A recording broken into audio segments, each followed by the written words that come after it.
Selamat pagi, salam sejahtera. Terima kasih karena bersama dengan saya di Nazilin Unity Channel. Ini suara rakyat Malaysia kepada Tun Mahathir.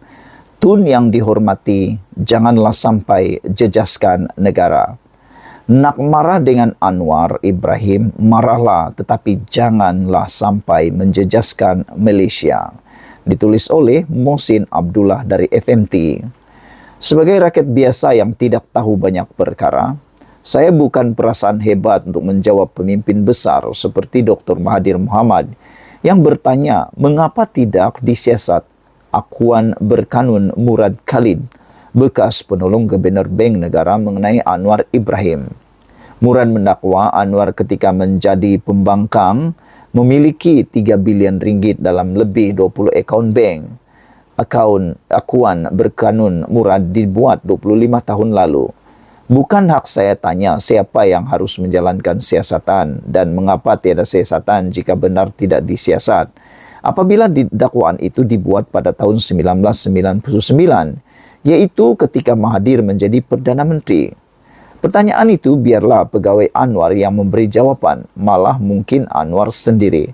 Yang menghairankan netizen ialah 25 tahun yang dahulu akuan itu telah dibuat. Kenapa waktu itu Mahathir menjadi Perdana Menteri, waktu itu Mahathir ialah Perdana Menteri, tidak pula dia buat siasatan pada waktu itu? Kalau benar ada berlaku, itu yang menjadi persoalan netizen. Saudara-saudara sekalian, pada tahun 2012, Malaysia kini melaporkan Setiausaha Agung PKR Saifuddin Nasution Ismail mendakwa Murad berada dalam keadaan tertekan ketika membuat SD pada 2004, telah terbang ke Munich, Jerman bertemu Anwar dan memohon maaf. Pertanyaan Mahathir tentu umum tahu dilemparkan pada sidang media Isnin 22 Januari lalu, di mana bekas Perdana Menteri itu bercakap mengenai apa yang beliau dakwa pendakwaan terpilih di Malaysia, penggunaan platform politik dan salah guna kuasa institusi penguatkuasaan negara.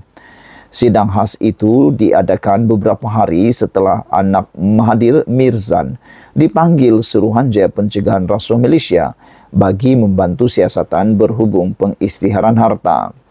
Pada sidang media itu juga, Mahathir membidas cara Anwar membalas jasa beliau. Kata Mahathir, beliau dan rekan karibnya yaitu Daim Zainuddin membantu Anwar semasa bertanding PRK Port Dickson pada tahun 2018. Saya dan Daim berkempen untuknya. Tetapi sekarang dia mau siasat saya kerana salah laku.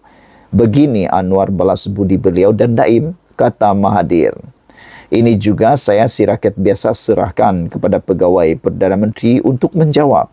Sekali lagi, saya kata mungkin Anwar sendiri mahu menjawab. Terpulang. Mereka yang mesti bertanya atau mengagak apa Mahathir mahu Anwar lakukan untuk membalas jasa.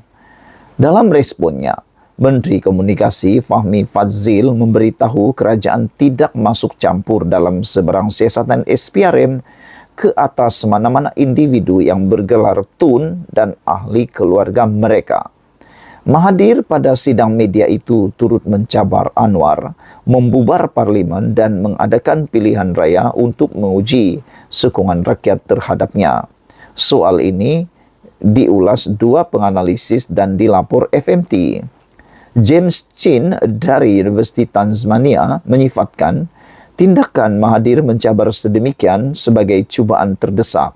Itu menurut Chin satu lagi cubaan Mahathir untuk kekal relevan walaupun bukan wakil rakyat. Kata Chin, ramai pemimpin Perikatan Nasional PN mula menjauhkan diri daripada Mahathir, khasnya selepas kenyataannya baru-baru ini mengenai orang bukan Melayu tidak setia kepada Malaysia sepenuhnya. Diberitakan hal ini sedang disiasat polis.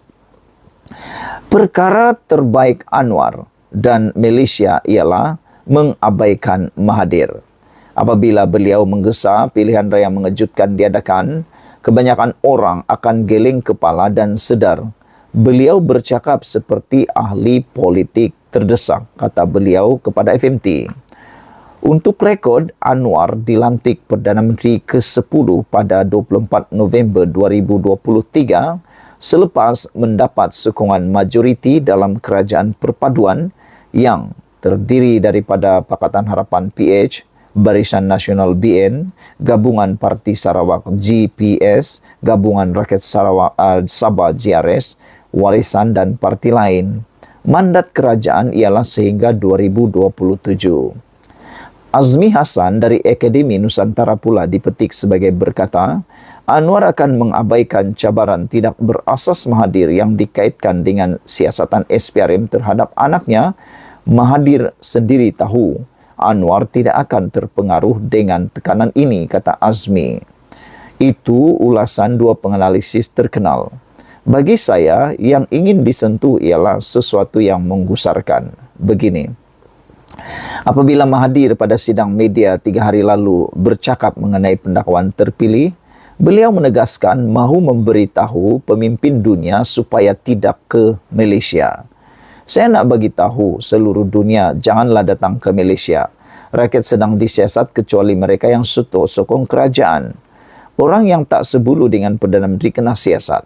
Orang yang sokong Perdana Menteri walaupun ada 47 kes mahkamah ditarik balik. Kes merujuk pertuduhan ke atas timbalan Perdana Menteri Ahmad Zahid Hamidi. Inilah Malaysia, Malaysian Justice, kata Mahathir. Sama ada tuduhan beliau itu benar atau tidak, dan sama ada setuju atau tidak soal lain. Yang menggusarkan dan membimbangkan ialah Mahathir mahu bagi tahu seluruh dunia jangan datang ke Malaysia. Beliau tidak perincikan ancaman itu.